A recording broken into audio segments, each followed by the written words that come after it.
Assalamualaikum warahmatullahi wabarakatuh. Selamat siang. Salam sejahtera untuk kita semua. Mahasiswaku, bagaimana kabarnya? Baik? Oke ya. Jadi pada kesempatan kali ini saya akan menerangkan masalah bagaimana tips dan trik untuk memenangkan PKM, khususnya PKM kewirausahaan. Nah, ya, PKM itu apa? Program kreativitas mahasiswa. Kreativitas itu apa? Kreativitas itu adalah dari yang tidak ada menjadi ada. Nah, untuk dibuat, kan itu ya. Oleh siapa? Oleh mahasiswa. Ini adalah program kreativitas mahasiswa. Ini pedomannya, ya. Kemarin mungkin sudah sosialisasikan. Jadi PKM ini ada 5 bidang, ya. Jadi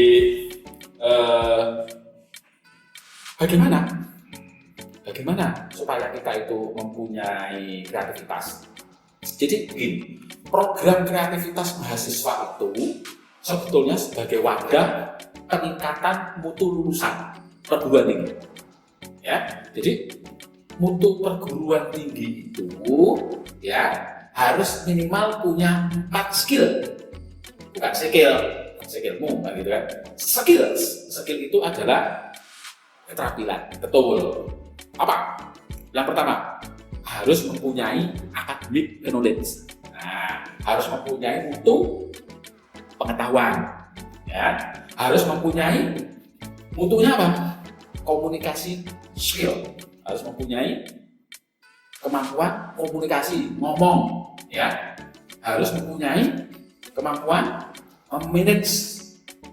Dan yang terakhir harus mempunyai keterampilan berpikir secara cepat. Nah, Anda harus mempunyai keempat-empatnya itu. Oke ya, kurang salah satu skill mengakibatkan kurangnya mutu lulusan. Mutu, wah ya, tidak mutu kok kan gaya kamu itu, ya, jangan semacam itu, ya. Supaya kamu ya mempunyai mutu, maka perhatikan video berikut ini. Ya. Nah, ini adalah sukses PKM dan PIMNAS. Jadi strategi proposal PKM untuk didanai itu proposal harus sesuai dengan panduan PKM terbaru. Ya, PKM untuk tahun 2021 ya belum ada. Jadi nanti menunggu. Tapi ya sebetulnya panduan itu adalah perbaikan sedikit demi sedikit. Jadi tidak ada yang frontal. Jadi saya terangkan ini, itu ya nanti panduannya sedikit juga. Tapi Anda harus mempunyai panduan PKM terbaru. Yang pertama. Yang kedua, pemilihan topik dan kreativitas PKM. Ya. Dan yang ketiga, bimbingan dengan dosen. Sehebat apapun Anda, ya, Anda tidak dibimbing oleh dosen, Anda tidak akan lolos PKM-nya. Oleh karena itu, sebut nama Pak Haji nanti ya 3 kali supaya nanti lolos PKM. Ya. Banyak dosen yang lain, nanti saya diprotes sama dosen yang lain. Dosen-dosen yang lain ya mempunyai visi yang sama tentang kreativitas mahasiswa. Setelah Anda lolos nanti di PKM ini ada pintu masuknya di sini. Anda nanti bagaimana strategi menuju PIMNAS. PIMNAS itu apa? Bukan pemimpin nasional, tapi pekan ilmiah mahasiswa nasional. Ini nanti ajang bertemunya mahasiswa yang top tingkat nasional. Ada yang dari Gajah, ada yang dari Bogor, ada yang dari Bandung. Nah, jadi PKM yang baik harus mempunyai detail perencanaan, implementasi sesuai dengan proposal, dokumentasi, logbook, laporan kemajuan, laporan akhir, dan artikel. Ingat ini, kalau Anda mau ke PKM, Anda harus punya artikel, ya.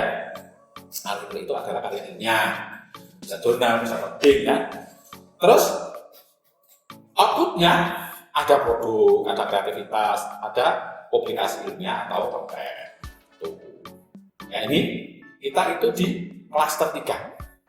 Nah, kita itu di klaster 3. Ya, nah, 175 proposal. Ya, nggak bisa kan? Bisa. Nah ini PKM-nya. Ini PKMK yang saya terangkan. Jadi inti kegiatannya produk iptek sebagai komoditas usaha mahasiswa. Iptek ilmu pengetahuan dan teknologi.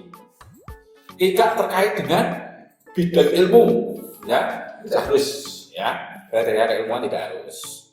Ya. Pendidikannya S1 atau diploma. Anggotanya minimal 3, maksimal 5. Pendanaannya ini, ya minimal 5, maksimal 12,5 juta. Ya, kecil ya. Tidak banyak. Sebetulnya bukan kecil dan besarnya dari dana, tapi prestisnya. Jadi antara jenang dan jeneng. Nah, Anda harus memilih jeneng, nama. Karena dengan nama, jenang itu akan kita dapatkan. Terus, keluarannya adalah laporan kemajuan, laporan akhir, artikel ilmiah, produk usaha. Ya, ini yang harus diketahui. Nah, ini ketentuan pengusul, ya. Gampang ini nanti silakan baca di panduan. Seorang mahasiswa maksimal 2 proposal, 1 ketua, 1 anggota. Anggota D2 atau anggota D2 judul PKM. Seorang pendamping atau pembimbing itu maksimal bisa membimbing 10 proposal. Ya, kecermatan pengisian identitas dan ketaatan terhadap ketentuan format proposal dan ketentuan yang lainnya penting. Tapi nggak penting, ya. Makanya harus dibaca, jangan main BA terus, ya. Ini ketentuan, ya, ini ketentuan. Nanti dibaca, nggak usah saya terangkan, ya. Ini, jadi ini sudah teori ini, nggak perlu dibahas, ya. Ini adalah, ini juga tidak perlu dibahas juga, ya. Ini seperti biasa, kayak gini ya. Nah, ini PKM. Nah, ini skema ide PKM. Jadi yang pertama itu Anda harus mempunyai pain.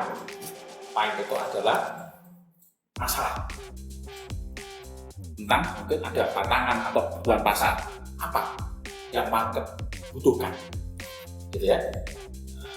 Tentang apa saja silakan, tentang teknologi, tentang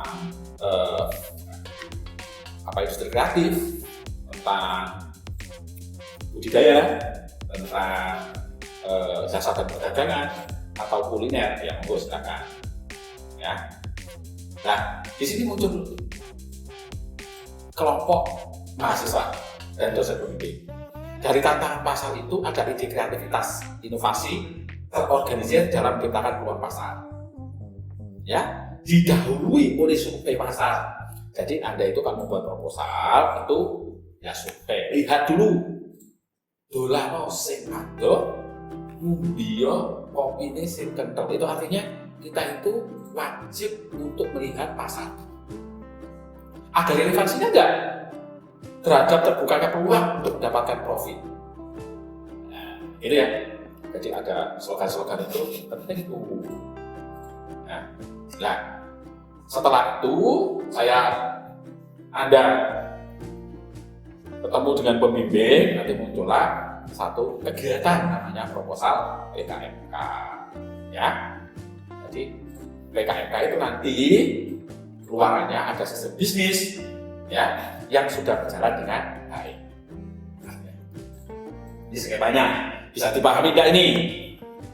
Nah, saya lanjutkan kalau sudah bisa dipahami. Nah, ini luaran juga. Luaran dari PMK itu adalah barang atau jasa yang sudah dikomersialkan. Artinya sudah mulai berjalan. Ya, luaran ya. 2. Artikel ilmiah yang dipublikasikan. Ingat itu. 3. Sistem bisnis sudah berjalan dengan baik dan terlihat jelas potensi keberlanjutannya. Sehingga kenapa ada anggota adik kelas. Ya, karena apa? Supaya ada potensi kelanjutan. Nah, tidak mandek. Ya, terus ada paten atau merek dagang. Misalkan merek dagangnya apa? Di Kalisa 28, maka jual Garuda. Ada merek Garuda maksudnya, ya. Minuman merek Garuda misalkan. Nah, Anda cuma membuat 10 halaman. Ya, ditulis di kertas A4 Times New Roman, spasinya 1,15, marginnya 433. Ini tidak dihitung nih, halaman 10, halaman daftar ini di sini tidak dihitung. Coba lihat di sudut kanan bawah, ini wajib ini. Kalau Anda tidak mentaati peraturan ini, ya sudah dibuang proposalnya. Ya, apain? Oleh karena itu baca baik-baik panduannya, ya. Bab 1 pendahuluan, ya. Nah ini bab 2 gambaran umum rencana usaha, 3 metode pelaksanaan, bab 4 biaya dan jadwal kegiatan, ya. Rencana anggaran, jadwal kegiatan, gitu ya. Cuma 4 bab. Nah, 10 halaman, ya. Jadi kalau setiap bab itu Anda sehari menulis 1 bab atau 3 halaman, Anda hanya membutuhkan 4 hari. Itu saja sudah kelebihan berapa? Kelebihan 2 halaman itu. Karena 4 ya kali 3 12, iya kan? Pendahuluan 3 lembar, gambaran umum rencana usaha 3 lembar, metode pelaksanaan 3 lembar, biaya jadwal kegiatan 1 lembar, cukup. Iya enggak? Masa nggak bisa nulis sehari 1 lembar? Kok kebangetan? Ya, kebangetan banget itu. Ya, jadi Anda termasuk bukan orang yang kreatif kalau semacam itu. Ya, terus nanti ada tampilan itu sebetulnya untuk menggambarkan sebetulnya itu. Nah, ya, kepada dikti itu ini loh. Masa jadinya tidak percaya saya punya ini ya, gitu. Paham ya? Ini untuk logo covernya ya. Terus ada silakanlah nanti ke pembimbing ya. Terus ini lembar pengesahannya, nanti lembar pengesahannya terpisah biasanya. Terus yang ini apa itu yang ini sekarang sudah tidak ada lagi ya. Lembar pengesahan juga terpisah. Nanti isi online itu ya, Nah ini saya akan menceritakan tentang bab 1 ya. Jadi latar belakang, jadi alasan yang mendasari atau keutamaan kegiatan wirausaha yang diusulkan itu apa? Yang urgent itu apa? Urgent itu utama, mendesak, urgensi ya, penting. Itu sama ya. Alasan, proses mengidentifikasi peluang usaha, termasuk uraian tentang persoalan masyarakat usaha dan kelayakan usaha. Layak enggak ini? Ya, berdasarkan apa? Berdasarkan survei. Jadi tidak berasal dari angan-angan Anda di sini. Jikalau seandainya umpama saya membuat bisnis ini, tapi tidak dilihat di pasar yang sesungguhnya, ya sudah, ya tidak menyelesaikan persoalan, ya itu persoalanmu, bukan persoalan masyarakat usaha. Paham nggak? Oleh karena itu kamu harus survei, ya. Terus di latar belakang itu apa yang harus di bab 1 itu apa yang harus diungkapkan? Masalah yang menjadi prioritas. Berarti masalah di sini yang menjadi prioritas ada di rumusan masalah. Rumusan masalah itu membuatnya harus kalimatnya. Bagaimana cara? Nah, ya, bisakah produk ini bisa menjadi ya? Enggak. Jadi masalah yang menjadi prioritas itu adalah nanti masuk di rumusan masalah dan harus ada kalimatnya. Ya. Luaran yang diharapkan seperti panduan tadi, harus ada artikel, harus ada laporan kemajuan, harus ada laporan akhir, harus ada paten, harus ada, nah itu Anda janjikan semuanya itu, ya. Terus manfaat kegiatan, manfaat secara langsung maupun tidak langsung. Nah ini di pendahuluan. Oke, paham? Paham dan paham kamu. Seperti besok kalau Anda bisa mengupload ini, itu ada Iya, ribet-ribetnya, ya, ribetnya. Tapi sebetulnya bukan itu ya. Ribetnya itu yang paling utama itu adalah kebanggaan. Nah, kebanggaan diri sudah bisa setara dengan perguruan tinggi yang lain. Nah, itu baru toh yang lain itu mendapat nilainya A untuk mata kuliah ini, terus apa untuk ini, terus dapat uang dari WR3, dari situ dan lain sebagainya, itu SKPI dan lain sebagainya, itu hanya suplemen tambahan. Nah, tapi ingat, di sini yang penting, ya, apa? Ini contohnya, ya, contohnya ini, dua lembar, ya, rumusan masalah, tujuan, manfaat, ya, latar belakang rumusan masalah, tujuan, manfaat. Ini gambaran umum rencana usaha. Uraikan kondisi umum lingkungan yang menimbulkan gagasan menciptakan kegiatan usaha. Gambaran potensi sumber daya dan peluang pasar, termasuk analisis ekonomi usaha untuk menunjukkan bahwa usaha yang Anda buat itu layak atau tidak. Gambarkan tuh, gambaran potensinya itu apa gitu ya. Gambaran usaha yang direncanakan untuk menjanjikan perolehan keuntungan, profit. Supaya apa? Supaya untuk menjamin peluang keberlanjutan usaha. Ini gambaran umum rencana usaha. Ini ya paling dua lembar lah kayak gini ya. Peluang usahanya apa, sumber daya manusianya apa, relokasi programnya bagaimana, gambaran umum rencana usaha bagaimana, ini kan? Ini bimbingan saya dulu. Target pasar produknya bagaimana, strategi pemasarannya bagaimana. Ya, strategi pemasaran itu berarti marketing mix yang pernah saya sebutkan kemarin, ya. Jadi ada 4P, produk, price, promotion, price. Produknya apa, harganya berapa, price tempatnya di mana, promosinya bagaimana. Mudah, sangat mudah sekali bila dikerjakan. Ya, proyeksi pendapatan, bagaimana menentukan HPP, harga pokok penjualan, ya. Misalnya ketemu saya ini, kalau bisa ya, proyeksi keuntungan setahunnya bagaimana, semua setahun kan ya, proyeksi pengeluarannya bagaimana, ya, ini gampang lah. Kayak gini-gini itu kalau Anda baca gitu kan, nanti saya berikan contohnya, itu Anda nanti jalan sendiri. Yang jelas Anda harus niat dulu, niat di dalam hati. Nah, jadi orang beriman itu cirinya itu ada 3. Diyakini dalam hati, diucapkan dengan lisan, diamalkan dengan perbuatan. Itu iman.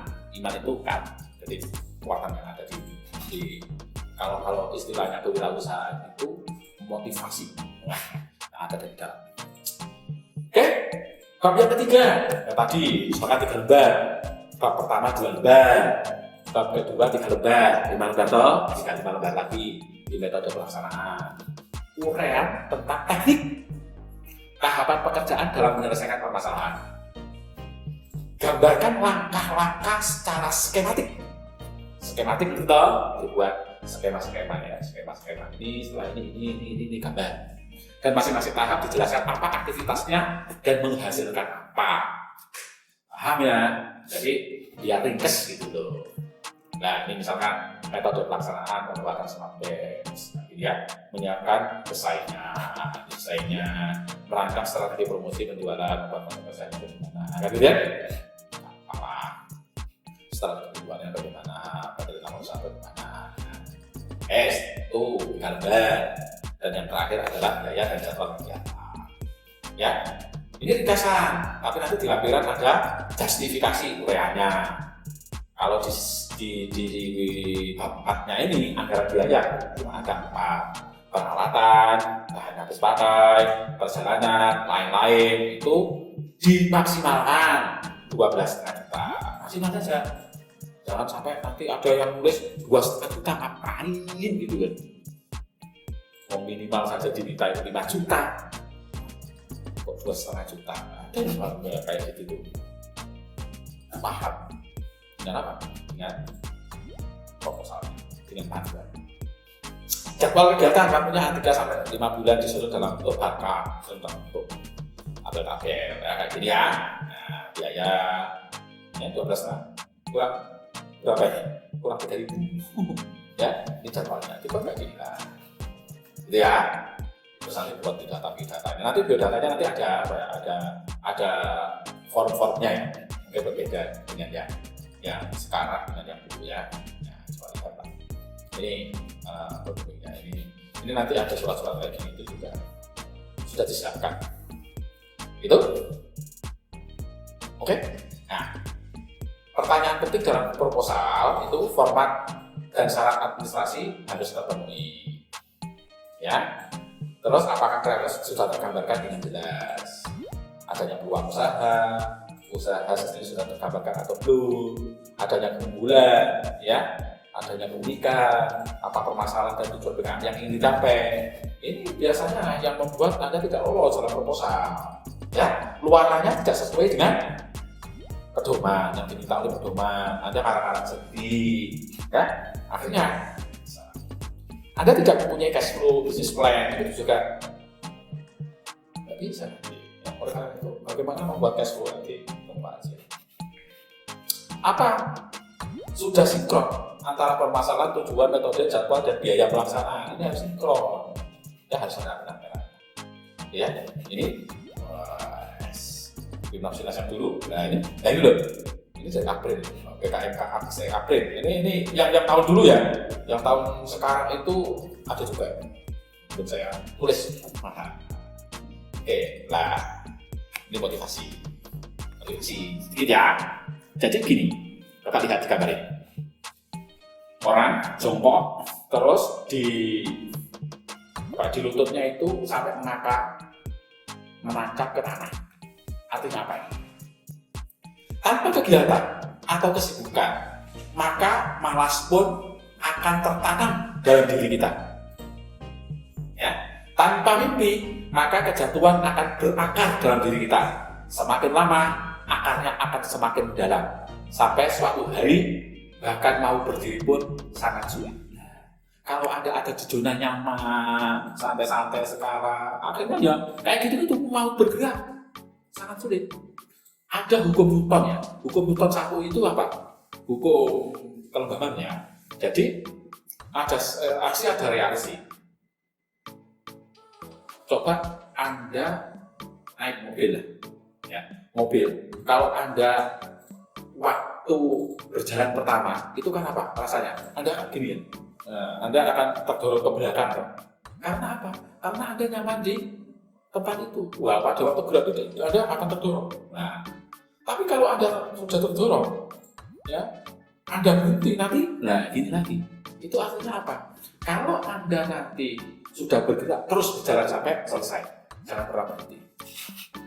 Oke, dalam hidup itu harus apa? Harus membutuhkan sahabat. Ya, harus tolong menolong. Ini harus tolong menolong. Ketika kamu susah, maka akan menjadi penopang. Ketika aku susah, dia akan menjadi penopang. Ketika dia susah, maka kamu akan menjadi penopang. Kalau kamu memiliki persahabatan seperti ini, hidup akan apa? Indah. Hidup tidak akan ada penyesalan. Gitu? Oleh karena itu perlu kelompok, perlu kerjasama, bukan dia yang kerja, kamu yang menyamai, enak saja.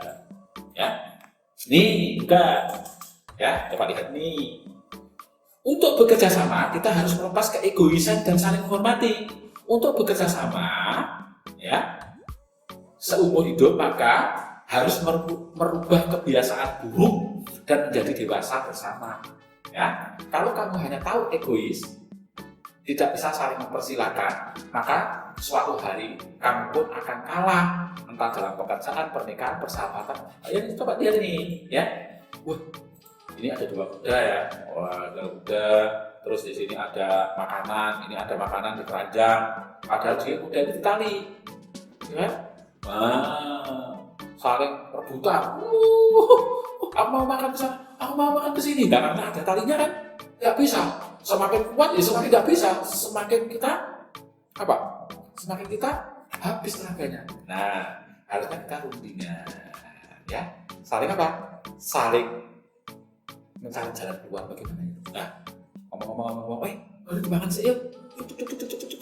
Ya, habis ya. Oh, di sana ada, bareng-bareng. Habis. Akhirnya habis semua bareng. gitu ya. Nah coba ini, kita kadang-kadang kepingin di sini, padahal sudah jalannya sempit. Nah, kita wirausaha itu harusnya jalannya lebar, nggak ada desak-desakan. Kadang hidup ini ringan atau berat tergantung dari jalan yang kamu pilih. Nah, gitu ya. Coba lihat tangga yang bertumpuk ini. Kita hanya kalau mempunyai banyak sumber daya, tidak penting. Kalau kamu tidak bisa atau tidak tahu cara menggunakannya, ya punya tangga, kepingin lihat ke sana atau melompat ke sana, tangganya banyak, ada yang tumpuk, ngapain gitu kan? Ininya ada jalan gitu kan? Ya. Oke, terus ini lagi, kamu selamanya tidak akan bisa memuaskan semua orang. Nah ini ada keledai ya, dinaiki. Nah bapak dan ibu, nah Mbak Kakak dan Mbak Putri, ini ada anak-anak yang mengatakan, waduh, bakal mati itu keledai, gitu kan? Wah, terus dia turun, bu, jangan turun bu, nah gitu ya. Terus ketemu lagi orang, laki-laki nggak sayang istri ya, ya. Terus, nah istrinya suruh naik, ya, bapaknya, ya di bawah. Ada lagi orang mengatakan, jian, laki-laki kok takut sama istri. Ya. Jadi kita tidak pernah memuaskan semua orang. Ya. Akhirnya apa? Kita jalan bareng sama ya, bego banget punya keledai nggak dinaikin. Kadang-kadang juga bisa nanti keledainya yang dinaikin, digotong gitu. Nah itu netan kan gitu kan? Ya gimana? Nah, kita kadang-kadang sudah bekerja keras, tinggal sedikit maknil gitu ya. Kita itu lelah, menyerah. Nah, jangan menyerah. Mungkin suatu hari kamu merasakan hari itu hari terberatmu, tapi itu mungkin saja adalah penghasilan terbesar. Ya, besok kamu dapat 12,5 juta, akan mendapatkan apa? Ya, wortel besar sekali. Terima kasih. Selamat menulis PKM. Oke, saya akhiri. Assalamualaikum warahmatullahi wabarakatuh.